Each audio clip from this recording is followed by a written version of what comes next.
All right, guys, so today we have the oil pressure light on the Jeep. And if you know anything about cars, you know that is probably one of the worst things you can see up on your instrument panel. So I was driving down the road out in the middle of nowhere. The oil light happened to just pop on. So I instantly pulled over, turned the Jeep off, got out, I checked and made sure that we had oil. And we did. It was completely full. So not having much of a choice, I started it up, made sure that it sounded normal, no clattering, no ticking, and no knocking, and so I pressed on and I drove it on home. That was a couple days ago. It's been sitting. This is my first day off, so I'm going to take a look at this. I'm going to show you the easiest way to check the oil pressure light system on this Jeep. This Jeep only has an oil pressure switch. Don't get that confused with an oil pressure sensor. A switch is an open and close, just like a switch.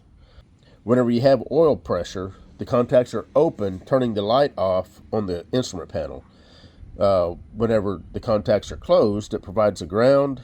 Hence, like if you had your engine off, the contacts are going to be closed, or if you don't have any oil pressure.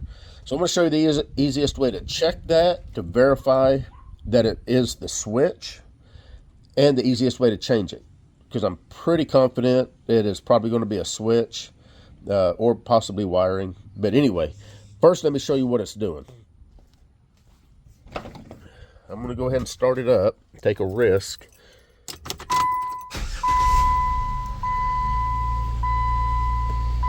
And you see the oil pressure light is not extinguishing. Now the engine sounds fine. Don't worry about the engine, check engine light. That's a whole different video. Anyway, this is what we're going to do. We're going to take the air box out, this plenum, the whole air box. We're going to get it out of the way so that we can access the connector and the switch. No crawling underneath the vehicle, no going through the wheel well. This is going to be the easiest way possible to get to the switch. Very easy to do. Let me get the camera mounted. All right. First thing you're going to want to do is take it. This is a 5/16. It's probably truly 8 millimeter. Either one will work. We're going to pull this off. I'm not even going to disconnect this connector. Work the air box out. The air box is just held in with these little studs right here.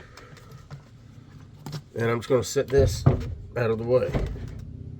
We can still start the engine if we need to. Let me show you where the switch is at. Right there. See where that wire is and that connector? Right below the hose. That's the one wire switch. Alright guys, so basically if that pressure switch is stuck to where it's constantly supplying the ground, then the light's going to be on. So what I'm going to do is I'm going to reach down and I'm going to just pull that connector off, make sure the light goes out. That will verify the integrity of the wiring going all the way to the instrument cluster. You do kind of have to do this by feel, but I'll show you the connector once I get it disconnected and what you've got to do to be able to reach down there and pull it off. There's a little catch that you got to push over. Okay. And then you got the latch that you push, and then it's off. So you got to pull this little red tab this way. Normally it's got to be on before I can push it over. Normally it'll be pushed this way. You got to make sure it's that way, and then you push the lever there and it should come off. So now if I start it up, we should not have a oil pressure light. All right, starting it up. Lights on and lights out. So you should, whenever you first put your key in and you turn it on, you should have all your lights come on. That's a test to make sure that your indication is working. So that pretty much guarantees that the wiring all the way up to the cluster is good. So we probably just got a bad sensor, and I'm going to show you the easiest way to change that sensor. You're going to need an oil pressure socket. I don't know if you can see how that socket's designed, but it's kind of an oddball oil pressure socket. You are going to need a deep well. Maybe not quite this deep, but nonetheless, a deep well. On the connector, or not the connector, but the switch. And then I'm just going to screw it out. That easy.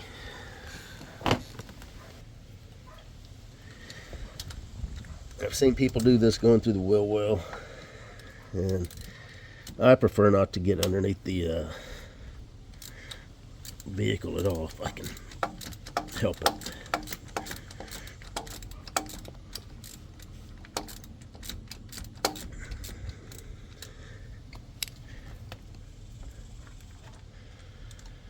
I don't think there's going to be a lot of oil come out of this.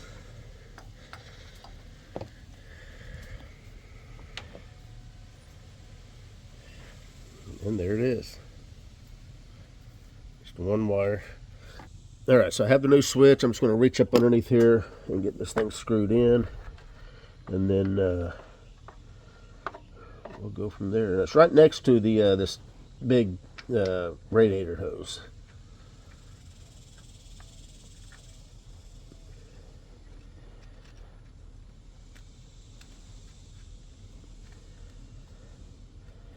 So you can kind of follow that radiator hose.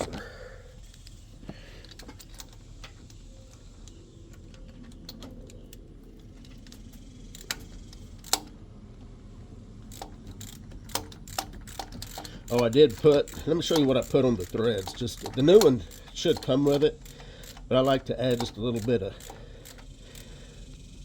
I'll show you. And that should be pretty tight.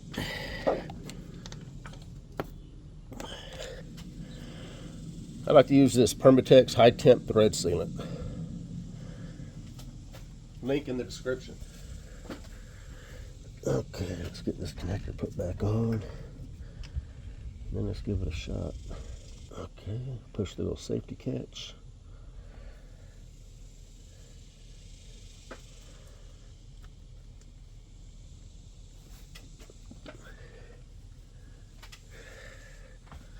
Alright, I'm going to start it up, make sure the light goes out. And then we'll just throw the air box back on and be done.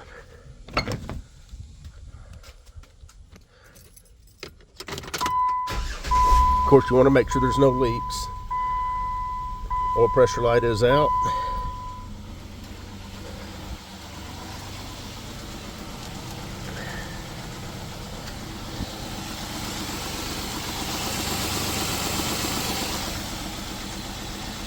All right, we're done. Quick and simple check of the oil pressure light circuit and replacing the bad oil pressure switch. You guys take care.